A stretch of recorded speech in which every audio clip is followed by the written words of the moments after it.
Today, I'll show you how to turn simple kitchen ingredients, like cinnamon and cooking oil, into a special candle that saves you money and keeps pests away. Hello, my friends, and welcome back. Today, I'm going to teach you a super simple but really useful trick. You'll learn how to make a special homemade candle. First, pour 300 milliliters of water into a container. Then, add 2 tablespoons of cinnamon powder and stir well until it's fully mixed.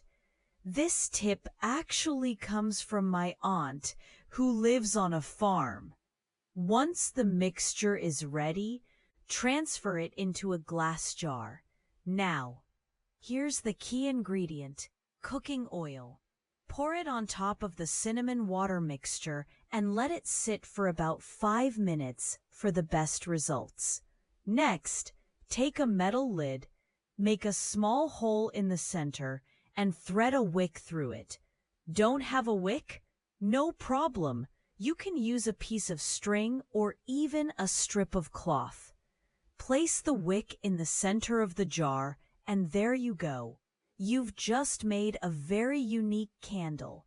Now it's time to light it up. And this is where the magic happens. This candle works as an amazing natural insect repellent. It helps keep mosquitoes, flies, paper wasps, bees, and even cockroaches away from your home. So, with this simple DIY trick, you'll save both time and money, and you'll never need to buy those pricey products again. If you know a similar trick, share it in the comments below. Thanks so much for watching. Take care, and I'll see you in the next video. God bless you.